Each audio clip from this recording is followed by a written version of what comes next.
Hello everyone, welcome to our channel जहाँ पे होती है आपकी preparation 50% faster. This is Anjali Pratap and we are here with a very very important session, and especially for those aspirants who are preparing for ECGCPO.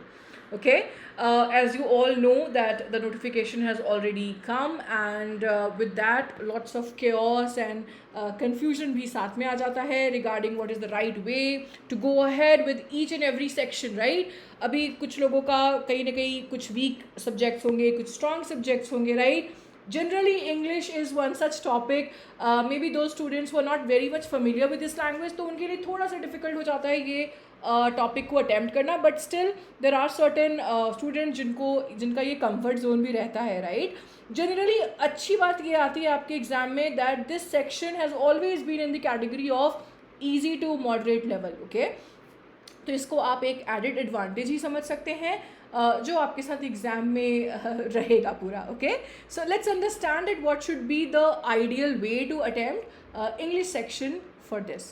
But उसके पहले ये समझना पड़ेगा कि actually we are targeting what, right? So we are targeting guys 40 questions जिसके लिए मिलेंगे हमें 40 मार्क्स, एंड सेक्शनल टाइमिंग जो है वो हमारी रहेगी 30 मिनट्स की. सो पर क्वेश्चन 1 मिनट से कम मिल रहा है. That means, as I always say, speed is going to play a very very important role here. Okay, जितना ज़्यादा आप क्वेश्चन अटैम्प्ट कर पाएंगे उतनी ज़्यादा अच्छी बात है. बट साथ ही साथ ये ध्यान में रखना है एक्यूरेसी हमें कॉम्प्रोमाइज़ नहीं करनी होती students. Like lot of people misunderstood this fact that चलो ठीक है, क्वेश्चन सारे मैं अटैम्प्ट कर लेता हूँ 40 के 40, बट एक्यूरेसी जो है वो 50% भी नहीं है. क्या फ़ायदा, है ना? तो at least if even if you are attempting like 80% question with 90 to 95% accuracy, at that time you are at a good position, right? तो आप नंबर मतलब क्वांटिटी के चलते आप क्वालिटी को कॉम्प्रोमाइज़ नहीं करेंगे students. Okay, that's the first mantra है जो आपको दिमाग में रखना है. ओके, सो 40 क्वेश्चन 30 मिनट्स हमें मिल रहे हैं. इसके लिए क्या करना है? बट इसके साथ साथ एक और ट्विस्ट है. दो students who aren't aware, students, you will be getting a descriptive English paper as well. English descriptive paper में आपके पास ऐसे राइटिंग एंड प्रेसी राइटिंग होगी. आपको कुछ ऑप्शंस मिलेंगे. फॉर एग्जाम्पल इन ऐसे writing will be having 2 options. Obviously precis में you won't be having any option. जो पैसेज रहेगा उसी के ऊपर आपको प्रेसी लिखनी है. सो 20 मार्क्स ईच आपको यहाँ पे मिलेगा. उसको आप जितने इफेक्टिवली लिखते हैं, and for that you will be getting 40 minutes everyone. Descriptive paper की तैयारी कैसे रखेंगे उसकी सारी स्ट्रैटेजी हम अलग से करेंगे students. So in this session I would only like to focus on your objective paper everyone. So let's understand, अच्छी मार्क्स मिल रहे हैं, नेगेटिव मार्क्स भी हो रहे हैं. That means we have to be very very cautious of our attempts. As I said initially, हमें quantity अच्छा करने के चक्कर में क्वालिटी कॉम्प्रोमाइज़ नहीं करनी है. इससे बेहतर है आप क्वेश्चन स्किप कर दें, राइट? क्वेश्चन स्किप करने के आपको कोई डिडक्शंस नहीं है. फाइन एवरीवन, जब तक हम शॉर्ट ना हो हम आगे नहीं बढ़ेंगे. Let's understand what are the topics in terms of our syllabus. तो सिलेबस हमारी प्रिस्क्राइब्ड है कुछ ऐसे. We will be having questions from grammar, vocab, reading comprehension, passage making, error spotting, jumbled words, sentence framing और fill in the blanks के. ठीक है, तो ये प्रिस्क्राइब्ड सिलेबस है. क्वेश्चंस हमारे कैसे आते हैं, how we will arrive at that point. हम कैसे समझेंगे इस चीज़ को? हम समझेंगे एनालिसिस करके. Best way to understand how your this year's paper will be just to analyze कैसे आपके प्रीवियस ईयर के क्वेश्चंस आए हुए थे. तो 2022 एंड 21 का पेपर हम यहाँ पे करते हैं एनालाइज एवरीवन. लेट्स अंडरस्टैंड किस चीज़ पे फोकस ज़्यादा करना है. आप देखिए, आरसी के 3 सेट्स आए थे हमें 2021 में, और आरसी के 2 सेट्स आए थे हमारे 2022 में. ये 3 सेट्स थे, फिर भी 14 से 15 क्वेश्चन थे. यहाँ 2 सेट थे, फिर भी 14 से 15 क्वेश्चन थे. मतलब आप समझ रहे हैं which paper was more difficult? This one, because we have to spend more time in understanding a passage. यहाँ पे सिर्फ आपने 2 पैसेज पढ़ा और आपने same number of question attempt किए स्टूडेंट्स. यहाँ पे आपको एक एक्स्ट्रा पैसेज पढ़ना पड़ा same number of question attempt करने के लिए. क्लोज टेस्ट मोर और लेस सेम जैसा ही था. Here you got 5 questions, but here 6 to 7 questions were there. Connectors के question, this is again related to your grammar. तो कनेक्टर के क्वेश्चन हमें 2022 में भी आए थे, 2 से 3 क्वेश्चन थे, और 3 क्वेश्चन हमारे 2021 में भी आए थे। पैराजम्बल के क्वेश्चन हमें आए थे 4 यहाँ पे, बट पैराजम्बल हमें 2022 में नहीं दिख रहा है। फिल इन द ब्लैंक्स के क्वेश्चन 5 आए थे हमारे पास यहाँ पे, और यहाँ पे भी 5 आए थे। फिर सेंटेंस कंप्लीशन के क्वेश्चन 4 यहाँ पे आए थे, सेंटेंस कंप्लीशन यहाँ पर नहीं आए थे। सेंटेंस इंप्रूवमेंट यानी again question came from grammar, और ये 4 क्वेश्चन थे। तो आप ध्यान से देखो, सेंटेंस कंप्लीशन ना देके आपके एग्जामिनर ने maybe maths the column दे दिया, सेंटेंस इंप्रूवमेंट ना देके आपके एग्जामिनर ने आपको 5 क्वेश्चन एरर का दे दिया, एंड वोकैब के क्वेश्चन आपके और आए थे इस साल, और वो थे वर्ड स्वैपिंग के 5 क्वेश्चन। मतलब अगर हम ज़रा समराइज़ करें हमारे इस पार्ट को, तो what we are getting out of it, that RC is something which is sure to come, and this is coming with a good number of questions everyone. ये हम skip नहीं करेंगे everyone. Then our next sort of question जो बिल्कुल आ रहा है वो था क्लोज टेस्ट, है ना। 4 से 5 क्वेश्चन हम यहाँ पे एक्सपेक्ट कर रहे हैं।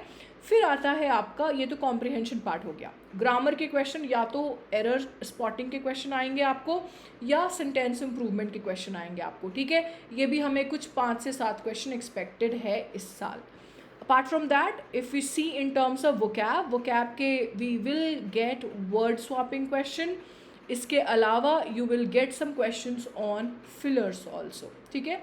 Now apart from that there are certain miscellaneous topics जिनसे क्वेश्चन आए हुए हैं हमारे, जैसे मैच द कॉलम के क्वेश्चन, कनेक्टर के question.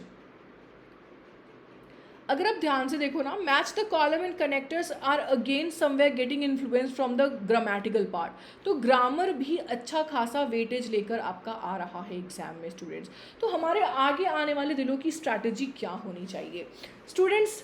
Everyone, first month should only be dedicated towards your completion of basics. Basics आप कीजिए, जैसे कि मैं बेसिक्स में भी आपको बताती हूँ कि हम कैसे इस चीज़ को लेकर आगे बढ़ें।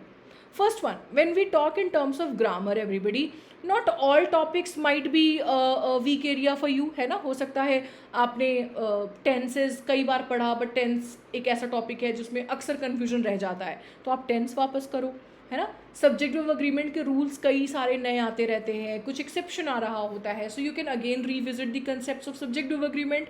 May be you don't feel that you can visit noun and pronoun again, क्योंकि हो सकता है ये जो है ना आपका थोड़ा इजी टॉपिक के अंदर आ जाता है। तो अब ये पर्टिकुलरली डिपेंड करेगा, क्वेश्चन को अटैम्प्ट करने के बाद आप रियलाइज़ करेंगे that okay these are the 3 or 4 topics of grammar which I really need to work from the scratch. तो मैं इसको पूरे कॉन्सेप्ट वीडियोज़ देखूँ, प्रैक्टिस क्वेश्चन करूँ, टेस्ट लगाऊँ, तब जाके वो टॉपिक आपकी कंप्लीट हो जाएगी। कुछ ऐसे टॉपिक्स होंगे जैसे नाउन, प्रोनाउन, या कुछ बेसिक क्वेश्चंस हो गए आपके वर्ब के, बेसिक क्वेश्चंस आपके एडजेक्टिव एंड एडवर्ब के हो गए। तो ये ना आप डायरेक्ट टेस्ट लगा कर देख लो दैट आपकी एक्यूरेसी कैसी रह रही है। If you feel there is a need to revisit the basics, आप ज़रूर कीजिए, है ना। तो ये काम हम कर सकते हैं ग्रामर में students. When it comes to vocab के आई वुड सजेस्ट जितना ज़्यादा आपका एक्सपोजर होगा नए नए शब्दों के साथ, उतनी ज़्यादा आपको हेल्प मिलेगी। तो वोकैब और आरसी यानी जो कॉम्प्रिहेंशन पार्ट है, इन दोनों के लिए I would like to suggest newspaper reading. Although like very known concept, सभी बच्चे जानते हैं कि भाई इंग्लिश अच्छी करनी है, we have to spend some time in reading. जितना ज़्यादा आप रीड करते हैं उतना ज़्यादा आपकी थॉट प्रोसेस यहाँ पे इवॉल्व हो रही होती है। तो रीड करने का मतलब ये नहीं that we are just trying to understand that topic guys, ज़्यादा we are trying to understand how an author can write a passage, an article, उसने सेंटेंस कैसे इस्तेमाल किए। हर एक एडिटोरियल से आपको कुछ 5 to 7 न्यू वर्ड्स मिलेंगे स्टूडेंट्स। ये जो न्यू वर्ड्स आप यहाँ से निकालोगे ना, यही सारे आप देखना एग्ज़ाम में अपीयर हो रहे होते हैं। कोई भी न्यूज़पेपर का सिलेक्शन आपके लिए बेस्ट रहेगा। आप चाहें तो द हिंदू के साथ अगर आप कंफर्टेबल है तो आप वो पढ़िए, बिजनेस स्टैंडर्ड है आप वो पढ़िए, इसके अलावा मिंट है आप वो पढ़ सकते हैं, गार्जियन है वो आप पढ़ सकते हैं, है ना। तो there are like plethora of newspapers are there, good newspapers are there जो आपको हेल्प करेगा। लेकिन एक और बात का ध्यान रखेंगे, जब आप किसी चीज़ को पढ़ रहे हो तो इक्लेक्टिक रीडिंग कीजिएगा। इक्लेक्टिक रीडिंग का अर्थ ये होता है कि किसी एक तरह के टॉपिक पे आपको नहीं स्टक करना है। You can very from different topics. जैसे आज मान लो आपने कोई आर्टिकल पढ़ा बिजनेस रिलेटेड, तो कल आपने कोई टॉपिक पढ़ लिया इकोनॉमी से रिलेटेड, फिर आपने कुछ पढ़ लिया स्पोर्ट्स से रिलेटेड, कुछ आपने पढ़ लिया साइंस एंड टेक से रिलेटेड, कुछ आपने पढ़ लिया सोशल इश्यूज़ के ऊपर, राइट। तो क्रिएट अ वेराइटी। जब आप पढ़ते हैं किसी एक आर्टिकल को या ब्लॉग को, उसमें वेराइटी क्रिएट कीजिए so that you understand different aspects. कभी आपको मालूम चलेगा that okay I am good at economy passages, है ना, बट मैं टेक्नोलॉजी रिलेटेड पैसेज में बहुत अच्छा परफॉर्म नहीं कर रहा हूँ। सो नाउ यू नो कि अब आपको पैसेज ज़्यादा प्रैक्टिस कैसे करने हैं। अगर आपको टेक्नोलॉजी रिलेटेड पैसेज मिल रहा है तो I will go with that first, है ना, मैं प्रैक्टिस करूँगा पहले उस चीज़ को। तो ये जो रीडिंग पार्ट है ना स्टूडेंट, ये आपका फाउंडेशन है, trust me on that. Just try to do this for 2 weeks. आप 2 वीक्स लगातार एक आर्टिकल पढ़ें, not only one article, basically एक न्यूज़पेपर का आप डिफरेंट आर्टिकल आप पढ़े उसे। आफ्टर 15 डेज और 20 days you yourself will realize कि आपके थॉट प्रोसेस में बदलाव आना शुरू हो गया है। आप जिस पैसेज को पहले जैसे देख रहे थे अब आपका नज़रिया बदल गया है, ओके। बट जब तक आप करेंगे नहीं तब तक आपको पता नहीं चलेगा, ओके। सो पहला मंथ हमें बेसिक्स कंप्लीट करना है स्टूडेंट, एंड जो दूसरा मंथ है यहाँ पे हमें पूरा फोकस आपके टेस्ट, सेक्शनल टेस्ट और मॉक टेस्ट पे रखना है, राइट। पर वीक हम टारगेट करेंगे कि हम कम से कम 2 सेक्शन टेस्ट और 1 मॉक टेस्ट लगाएं, and we provide enough time to analyze that, क्योंकि एनालिसिस से ही मालूम चलेगा what are our strength areas and what are our weak areas, everyone. Apart from that, guys and girls, if you face any other issues or challenge, do let us know in the comment section. We would be more than happy to help you in that. Thank you once again for being here. Let's meet again in another session. Bye bye everyone, take care.